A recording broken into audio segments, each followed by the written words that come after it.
my dissertation is actually looking into ADHD and BDSM. Okay. Because the research right now that's out there suggests that there are actually more individuals with autism engaging in BDSM than the general population. And when you unpack it, it makes total sense. You've got sensory exploration, communication, you're not dealing with social cues. It's very explicit communication. You don't have to worry about all these other things that for individuals with autism and ADHD don't necessarily have. You can actually engage and enjoy and not feel that restriction. I second that. Without even knowing the data, definitely within the population, you can see more divergence, and then just missionary sex, right? It's a lot of divergence to a lot of different things, right? A lot of some things to me that's a no-go because there's certain things that are involved. I'm like, nope. But my clients definitely higher rate in that population. I agree. Yep. So when we're looking at the show, Big Mouth,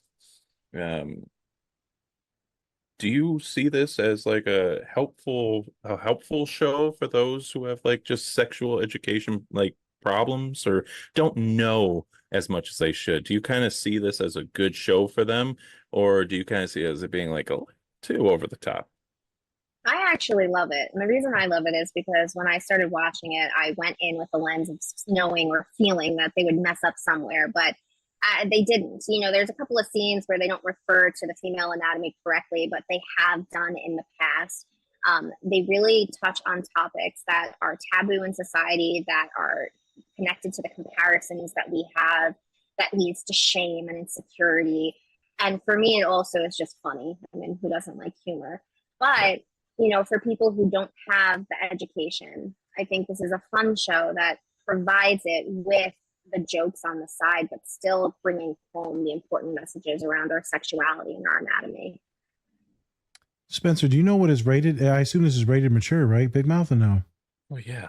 Yeah. Definitely. I don't even have to look that up. Yeah, you just know it's rated mature, yeah. Yeah. I would say I have a sneaky suspicion, though, however, I will say, I have a sneaky suspicion that the directors knew exactly who would be watching it, and that it was definitely not going to stay within the mature audience. And to me, quite honestly, I think that's a good thing, only because all the facts that are produced in this show about sexuality, these kids are watching porn. It happens. So this, to me, is so much better than porn because you're actually learning realistic interactions with our anatomy and our sexuality. Correct. Like the dad of the little guy, Nick Nolte's character, right? That dad, right? And that mom, they talk about sex and intimacy relationships. They talk about everything all the time as like they're professors in like this thing. And it's intense, but like they're fantastic, like parents. I could see where a lot of people don't agree with this stuff, but they're very affirming, very validating, very supportive on educating on what's going on and why. I enjoy their characters as parents, even though if they were your parents, it'd be cringe as hell. Like, shut up. But I think that's a good spin on it, Spence's. I don't think I've ever seen anything this cringy, but also this educational, like at the same time, but it is like hella cringy. Yeah, Mm-hmm. Euphoria kind of tried to do it a little bit, but at the same time, it just they're going for more of something that's a little bit more explicit, and they're going more drama while they're going comedy, but then also education as well. Correct. So Yeah. Kind of on that, is there any other shows that you would kind of recommend for those that are kind of having these problems at all? I actually love Sex Ed. It's a BBC British creation. Absolutely amazing. Love it, love it, love it. Outside of that, the only other thing I can think of is more documentary, not necessarily shows, but it's The Principle of Pleasure. They're amazing. They have a couple of series within that, and it's all about anatomy and proper education. They have all the experts that come in and talk about it, and it's still jokey and humorous with the certain individuals that are being interviewed. So it's light, but still educational. Do you know if it's on anything? Principles of Pleasure? Netflix. Oh, it's Netflix. There you go. Yeah. Okay. Shout out to Netflix for bringing some of these spicier shows. Spicy. Yeah. And by spice, we mean sex. But not like in a Euphoria type of way, and like, you know, not just like legit. This is educational sex. I'm learning something here. This dick will teach you. Fucking heck. That didn't feel good. I know that didn't feel good. I'm not gonna. Oh, too many double entendres. Let's get into the next question here. So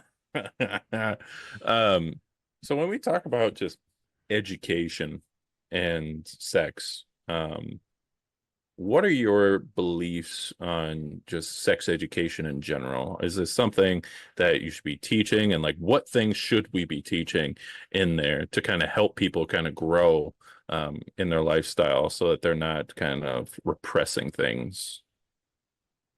So the beautiful thing here is that I get to say I don't have an opinion because it's a very objective field, believe it or not.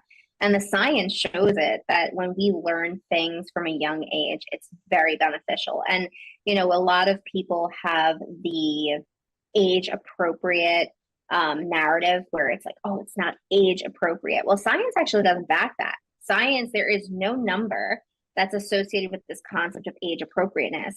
In actuality, we can deliver any and all bits of information to anybody at any age. It's about the context and how we're delivering it in terms of the child's developmental age. And so a lot of policies, a lot of schools and all of that, they go towards the taboo, the fears, this should be taught in the home. But when we look at the crutch of like science and objectivity around it, we know that it holds more benefits than negatives for sure when it's provided in a correct way. Yeah. I mean, the way they talk about it in schools, or the way your parents most handle it is, you know, if you fucking, you're going to get AIDS. It's like, Jesus Christ. Like, there's no what?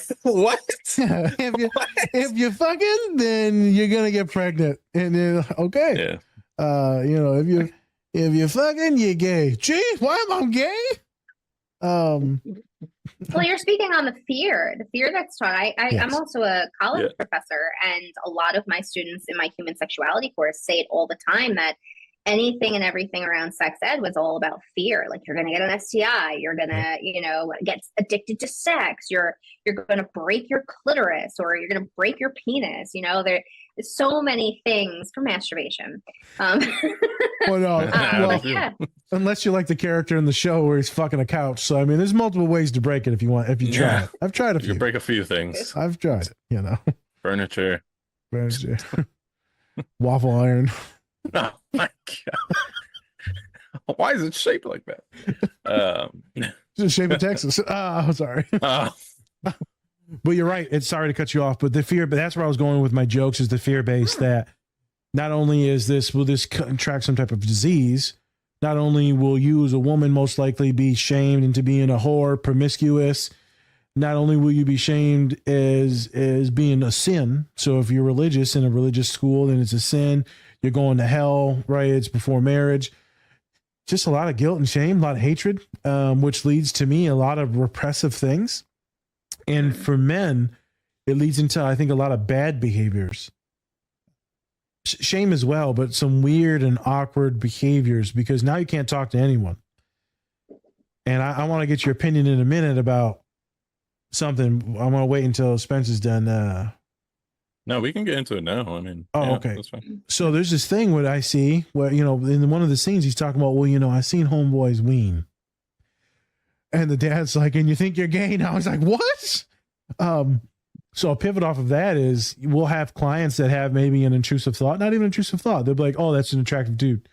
Or, oh, they'll see someone else's genitals, and they'll have this OCD around being gay. And this queer OCD is intense for a lot of folks. And we're not talking about exploring. We're talking about like legit, like, I must be this because I thought about this thing one time. Have you noticed that, or like helped or worked on that? Because I've had a few cases where folks has had that. I don't even know what it's called. And it's not even a fear. They're just freaking out that they're gay. They're like, I don't hate that I am, but like, holy, I seen that one penis one time. I was like, that's one magical penis you've seen, because it turned you gay that quick. Well, you're also talking about the narratives and the scripts a lot of men get growing up, and especially heterosexual men, and what it means to be a man, what it means to show up correctly in the bedroom and all of that. And I do see that in general, a lot of my clients that come to me who are heterosexual, the man is struggling with that script piece, you know, if they're struggling with erectile dysfunction or premature ejaculation, you're going against the grain of what you're supposed to be as a man. And that feeds into a lot of the anxiety. So what you're talking about is very similar, especially if we lived in a world that didn't make it wrong to be gay, or that there was full support to be gay, you wouldn't have the fear. Like, it wouldn't be a thing. So it goes back to those narratives and the scripts and, you know, what it means to be a man, a straight man. Makes sense. Makes sense. You got any other questions for? No, we can get into the scene. Okay. Well, real quick, how long have you been doing the sex therapy stuff for? How long has that been going? So I've been doing that for a total of 4 years, but I've only been certified for the last year, and I'm about to be in the next year, hopefully, if all goes well, my PhD as a clinical sexologist. Okay. Nice. There you go. And when do you tentative graduation date? Hopefully October of 2025, if all goes well. So next year.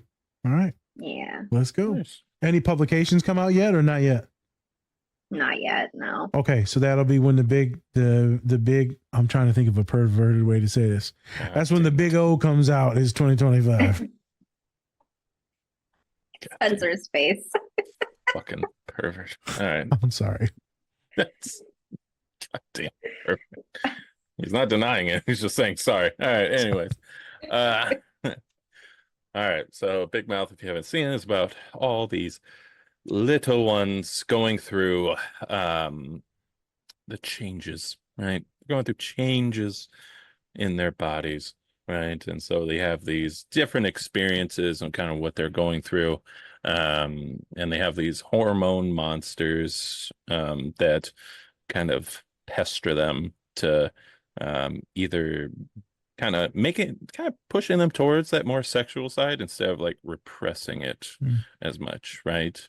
And so in the first scene that we watched, it's all about sex education and how it's different from men and women, right? Or boys and girls. And so just kind of want to talk about, like, what was your experience growing up? Like, what was your experience kind of with sex education? Was it more like this, where it was just kind of, you know, straight, especially with women, it's more of that straight to the point, all about your reproductive organs?